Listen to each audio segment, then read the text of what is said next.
NDA हलीफों में सीटों की तकसीम पर इख्तिलाफात के सिलसिले में कांग्रेस लीडर शकील अहमद ने कहा कि बीजेपी की अपनी हलीफों को धमकाने की पुरानी आदत है। न्यूज 18 से बातचीत करते हुए शकील अहमद ने कहा कि एलजेपी भी बीजेपी के साथ ज्यादा रोज तक नहीं रह सकेगी।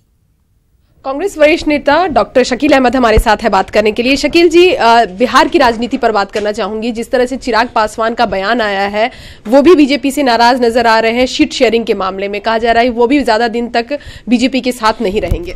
देखिए, एनडीए या बीजेपी, मोदी जी, अमित शाह जी अपने सहयोगियों को अपमानित करते हैं, इसमें कहीं कोई दो राय नहीं है। और दूसरी बात यह है कि उनके सहयोगियों का भी मोह भंग हो गया कि पिछले 5 सालों में मोदी जी ने कुछ नहीं किया। अभी जो विधानसभा के रिजल्ट आए हैं, जिसमें बुरी तरह बीजेपी के जहां जहां सरकार थी वो हारी है, इसलिए उनके सहयोगी निराश हैं।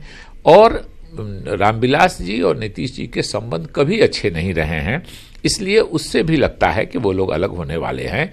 और रामविलास जी एक महत्वपूर्ण नेता हैं बिहार के, तो उनका जो आक्रोश है वो एनडीए को भारी पड़ेगा। सर, कल कुशवाहा जी की बैठक होनी है राहुल गांधी के साथ। 1:30 बजे दिल्ली में ये बैठक होगी, जिसमें तमाम दूसरे जो महागठबंधन की पार्टियां हैं बिहार में, उनके साथ भी बातचीत होगी। सीट शेयरिंग पर फाइनल होगा और कहीं ना कहीं घोषणा भी कर दी जाएगी। कहा जा रहा है झारखंड में भी लोकसभा का एक सीट जो है वो उनको दिया जा रहा है।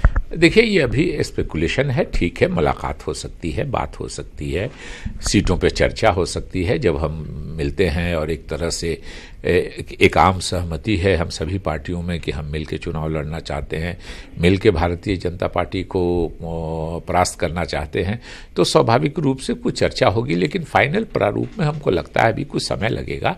और फिर एक बैठक में सारी बातें तय नहीं होती है। फिर नीचे के लोग, जो ऑर्गेनाइजेशन के लोग हैं, बिहार के सभी संगठनों के लोग हैं, शीर्ष नेतृत्व मिल लेगा और उसके बाद बिहार के जो संगठन के लोग हैं वो आपसी विचार विमर्श से एक बात तय करेंगे। आम सहमति बन सकती है। तो स्वाभाविक रूप से मीडिया में अलग अलग स्पेकुलेशन है, मगर सच्चाई यह है कि हमारी आम सहमति बनी है कि हम साथ मिलके बीजेपी को 2019 में मोदी जी के कुशासन से देश को मुक्ति दिलाए, जिसमें बिहार की एक महत्वपूर्ण भूमिका हो। कैमरा पर्सन अप्पू के साथ रंजीता झा, न्यूज 18 नेटवर्क। उधर कांग्रेस लीडर राज बब्बर ने कहा है कि बीजेपी राहुल गांधी की आवाज से डरने लगी। उन्होंने ये भी कहा कि राहुल गांधी मुल्क के किसानों और बेरोजगारों की आवाज हैं और बीजेपी को अब किसानों को उनका कर्जा माफ करना ही पड़ेगा। प्रधानमंत्री जो है कितने ऊंचे स्तर की बात करते हैं, मैं उनके बारे में टिप्पणी नहीं करना चाहता। वो तो उनके साथ में तो यह अगर उनके साथ किसी बुजुर्ग के साथ में पूजनीय लगा दो तो उसको भी वो समझते हैं निचले स्तर की बात है। ये आवाज जो राहुल गांधी जी की कि चैन से नहीं सोने देंगे, आप समझ रहे हैं ना कौन कह रहा है? राहुल गांधी सिर्फ किसानों की आवाज है, बेरोजगार नौजवानों की आवाज है, उन कर्मचारियों की और उन व्यापारियों की आवाज है जो आज जिससे डरना शुरू हो गए राहुल गांधी की उस आवाज से। और उसका रिजल्ट आपको नजर आएगा। या तो इनको कर्जा माफ करना पड़ेगा सारे देश में किसानों का, इनको जीएसटी का जो है कम करनी पड़ेगी, नहीं करने की तो ये देश जो है पूरी तरह से लामबंद हो चुका है।